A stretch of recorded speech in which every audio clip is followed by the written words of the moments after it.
कहिएगा यूक्रेन की तरफ से ईरानी बहरी जहाज को निशाना बनाना कितना इंपॉर्टेंट है इस वक्त में। वो एक ऐसा मुल्क जो खुद रूस के खिलाफ बरसरे पैकार है, जंग लड़ रहा है, क्या एक और नया महाज खोलने जा रहा है? और यूक्रेन के हमले के पीछे भी ईरान के मुताबिक इसराइली साजिश है। आपको लगता है कि यूरोप इस जंग में शामिल होना अफोर्ड कर सकता है? जी, यूरोप तो शायद ना कर सकता हो, लेकिन ये इस वक्त जो रूस और चीन की प्रोएक्टिव डिप्लोमेसी है, ये उसको एक लिहाज से कंटेन करने की एक बोधी कोशिश है।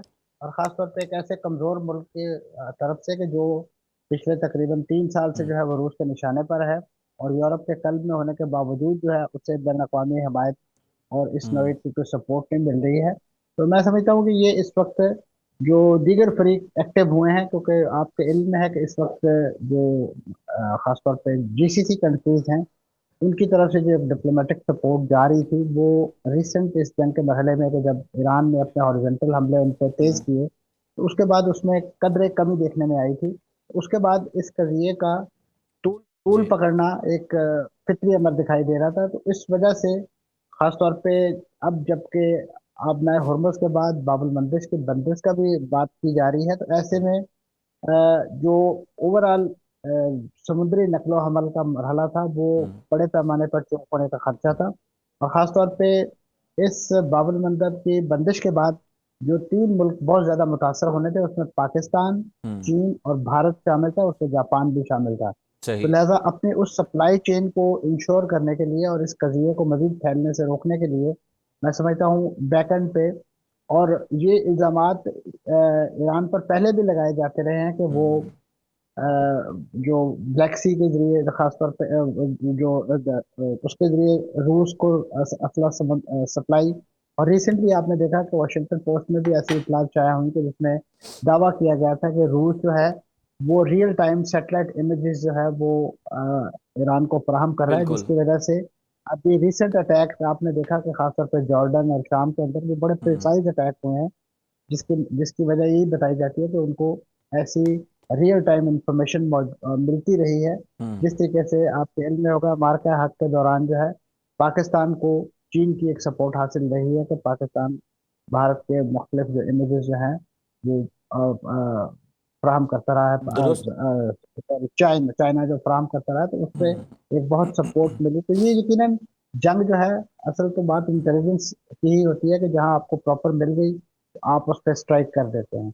तो मैं समझता हूँ ये एक जंग का फैलाव, तो इसका खर्चा अपनी जगह मौजूद है, लेकिन ये वक्ती तौर पर मैं समझता हूँ इस वक्त चीज़ों को ट्रैक पे लाने के लिए ये एक थोड़ी सी आइसोलेटेड सी कोशिशें हैं।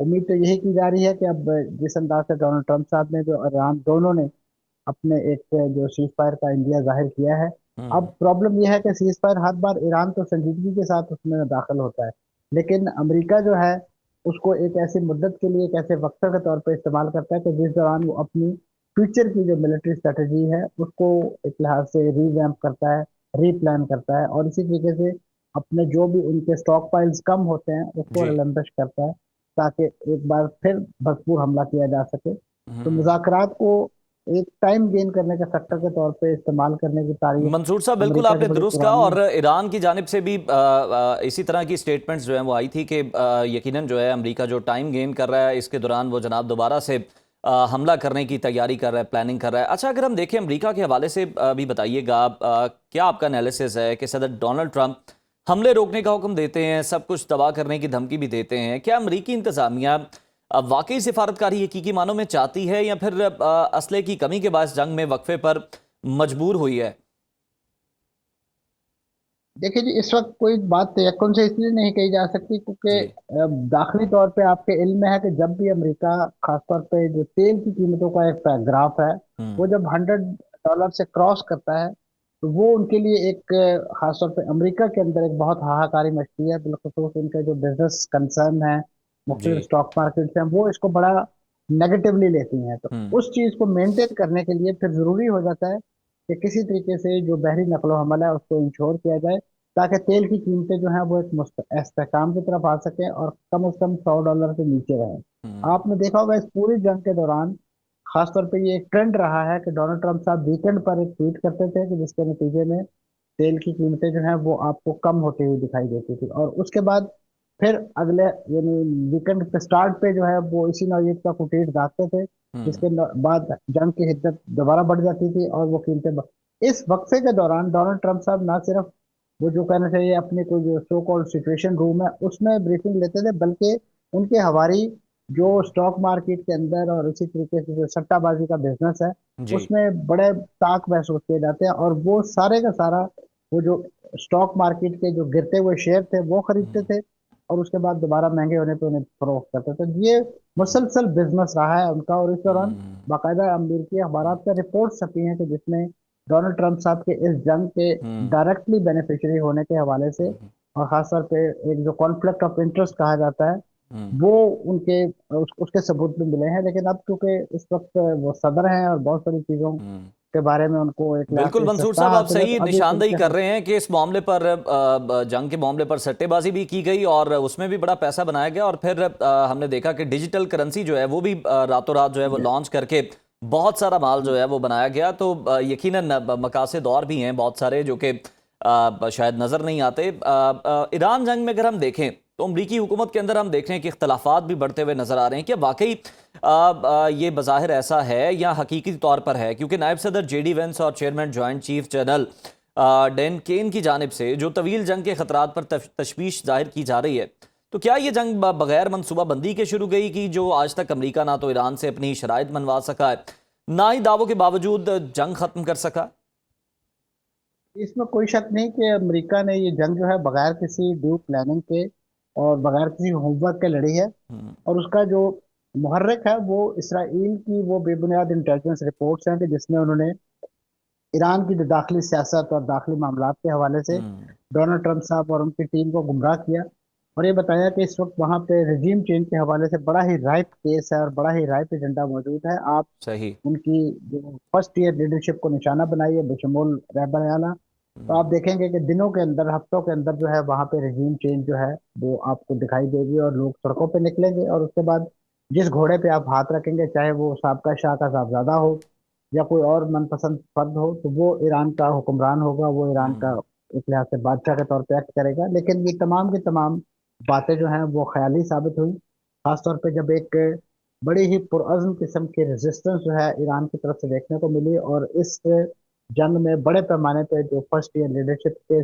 जो सियासी भी थी, अस्करी भी थी, मजहबी थी, हम्म। उनके नुकसान के बावजूद उनकी सफ़ों में इत्तेहाद और खासतौर पे उनका वो नजरिया जिसके हवाले से वो जाने जाते हैं इस पूरे रीजन के अंदर, वली अल फकीह, वो भी इंटैक्ट रहा। आपने देखा कि इस वक्त जब तदफीन का मरहला था तो जी। उस नजरिए के तहत ही लोगों ने अपने आप को बड़े पैमाने पर खराज अकीदत के लिए जमा किया, न सिर्फ यहाँ बल्कि इराक के अंदर मुख्तलिफ शहरों के अंदर। तो उस जो उनका जो एक जो स्ट्रेंथ समझी जाती है इस रीजन के अंदर, हम्म। वो दोबारा से री इन्फोर्स होगी। और न सिर्फ ये बल्कि दुनिया भर से जो डिप्लोमेटिक सपोर्ट उन्हें मिली उससे उन्हें एक बड़ा एतमाद हासिल हुआ कि वो इस वक्त दुनिया में अकेले नहीं है। लेकिन मैं समझता हूँ कि कुछ चीज़ें जजमेंट की गलतियां ईरान से भी सरजद हुई, बिलखसूस जब अमेरिका ने कोशिश की कि वो कुछ ट्रैफिक को ओमान की तरफ से गुजारे ताकि वो बल्क ज्यादा जो इकट्ठा हो चुका है वो किसी तरीके से, हम्म। ईरान ने उसकी इंटरप्रिटेशन गलत तौर पे की और उसको एक मुतबादल रास्ते के तौर पे मुतारफ कराने की कोशिश करार देते हुए, जी। बजाय ये कि जो मैकेनिज्म उस मफाहमती यादाश्त के अंदर तय किया गया था किसी हम्म। भी एतराज की सूरत में, उसको अडॉप्ट करने के बजाय एक रास्त इकदाम कर दिया और उन टैंकर खासतौर पे जो सऊदी अरब और कतर से ताल्लुक रखते थे उन्हें निशाना बनाया। जिसके बाद अमेरिका तो जाहिर है वो ताड़ में बैठा है, ताक में बैठा है कि किसी तरीके से ईरान से कोई गलती हल्की सी चूक भी हो जिसको जी। बुनियाद बनाकर हम्म। वो ईरान पर दोबारा से बकौल डोनाल्ड ट्रंप हम्म। साहब के जहन्नम के दरवाजे खोल सके। और आपने देखा फिर ऐसा ही हुआ, हम्म। ईरान को दोबारा से निशाने पर ले लिया गया और हम्म। बड़े पैमाने पर पिछली तकरीबन दस बिल्कुल बारह दिन बिल्कुल की जंग मंसूर जो है साहब, आप सही वहां कह जो रहे हैं। हम तबाही देख भी रहे और हैं कि ईरान को मजीद उलझाने की भी कोशिश की जा रही है। वॉल स्ट्रीट जर्नल जो है वो ये दावा कर रहा है कि कुवैत, बहरीन और अमारात ने खुफिया तौर पर ईरान पर हमलों में हिस्सा लिया।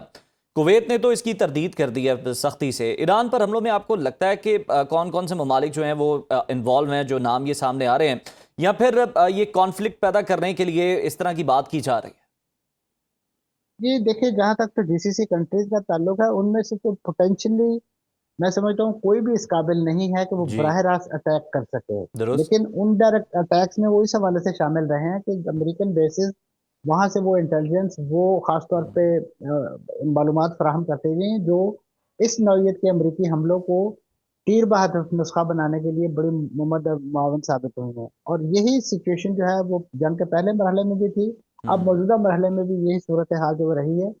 इस हद तक तो देखो, और आपके इल्म में है कि सऊदी अरब इस पूरी जंग के दौरान, ईरान ने कम से कम उसे एक एक्सेप्शन रखा, लेकिन रिसेंट मरहले में आपने देखा कि ईरान ही के कुछ हमनवा या आप कह लीजिए नजरियाती हामी जो हैं हुसी यमन के, उनकी तरफ से कुछ सऊदी अरब पर अटैक किए गए। हम्म। क्योंकि सऊदी अरब और खासतौर पे जितना भी ये रीजन है, इन्होंने अपने लिए जो लॉन्ग टर्म डेवलपमेंट के गोल्स मुकर्रर कर रखे हैं, खासतौर पे सऊदी अरब का जो 2030 मंसूबा है, इसी तरीके से मुत्तहदा अरब अमारात की, चाहे वो फुजायरा पोर्ट की बात हो, उनकी जबल अली को डेवलप करने, उनके मुख्तलिफ खासतौर पे जो सियाहत के लिए जिन्होंने टारगेट्स मुकर्रर कर रखे हैं कि जी हमने एक साल के अंदर इतने मिलियन लोगों को बुलवाना है, ये ऐसे प्रॉमिसिंग किस्म के फीचर्स हैं कि जिसकी बिना पे ये ममालिक इस नौयत की एडवेंचर में शिरकत जो है उसके हम्म। मुकम्मल नहीं हो सकते। लेकिन ठीक। क्योंकि इस वक्त वो इनडायरेक्टली जंग का हदफ बने हुए हैं, शिकार बने हुए हैं, तो लिहाजा उनकी कोशिश ये है कि वो अमेरिका के कंधे पे बंदूक रख के जितना ज्यादा रीजन के अंदर